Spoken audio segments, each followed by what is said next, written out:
Anderson Cooper, AC 360, CNN weeknights 10 Eastern. Nearly 300 people have been killed in the last 14 days, according to Human Rights Watch, most of them not videotaped, their deaths not recorded. And according to the Wall Street Journal, nearly 1,300 people have been arrested. They're citing figures from the Egyptian Organization for Human Rights.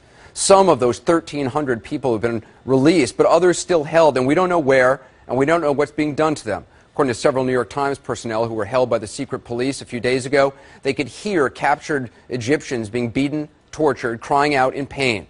That is the truth of the Mubarak regime. They have blood on their hands, and the question tonight, are they really going to change for themselves?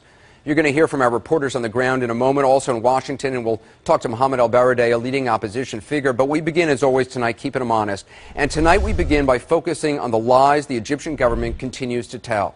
Now, I know lies is a strong word. It's one we rarely use. We talk about different facts, but we can't think of another word right now to describe what the Egyptian government has been saying, because what they've been saying is the direct opposite of what they have been doing. The lies go back years, decades, of course, but we want to just focus on some of the ones we've heard in the last few days.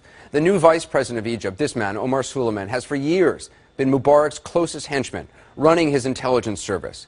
Now, he says his government has accepted many of the protesters' complaints. He says they're reaching out to opposition leaders. But while he was saying that, literally while his lips were moving and saying those things on Egyptian television and on ABC News, his secret police were still arresting opposition figures. Thugs burst into the offices of human rights organizations, trashing the places, arresting a number of human rights monitors. And there has been absolutely no transparency about what the Egyptian government is doing right now, other than a few awkward photo ops on Egyptian government-controlled television.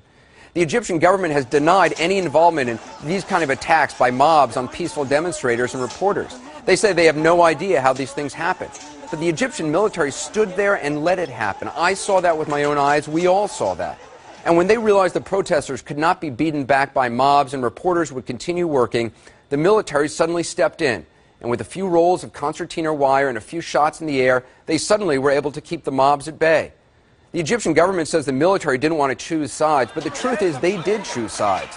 They searched peaceful demonstrators entering Liberation Square for days, but made no efforts to search or calm angry pro-Mubarak mobs as they descended on Liberation Square. Even while the government was insisting that journalists were welcome to report freely in Egypt, at the end of last week, we have now learned that from the International Committee to Protect Journalists, 26 journalists have been detained since the end of last week, since Friday. 71 since the protests began, and those are just the ones they could count. So how can a regime that's operated under emergency powers for 30 years be expected to suddenly transition to democracy and act with transparency? Those emergency powers allow the Egyptian government to arrest anyone they want at any time. Take a look what happened when Candy Crowley pressed Egypt's prime minister about this yesterday on CNN. Mr. Prime Minister, our reporters on the scene in Cairo tell us that while you negotiate about a democratic process, there are still arrests of local and international human rights activists as well as journalists. Why are you arresting them?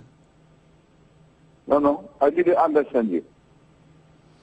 I didn't understand you, frankly. We are told that you are arresting human rights activists and journalists. Why? No, I don't hear well. I don't hear well now. Suddenly sound problems developed. He couldn't hear. A few moments later, Candy tried again. Let me ask you about arrests by the military police. Why are they arresting arrests? About what? About the detention of human rights activists. Why are you detaining them? Frankly speaking, if there is some problems, it's not intended at all, my dear. It's not intended at all, my dear. That was his answer, finally. This is a police state. Some estimates say there are more than 1.5 million people employed in the feared Interior Ministry, secret police, thugs, informers. The man who oversaw the intelligence services is now the vice president of Egypt. It's not intended at all.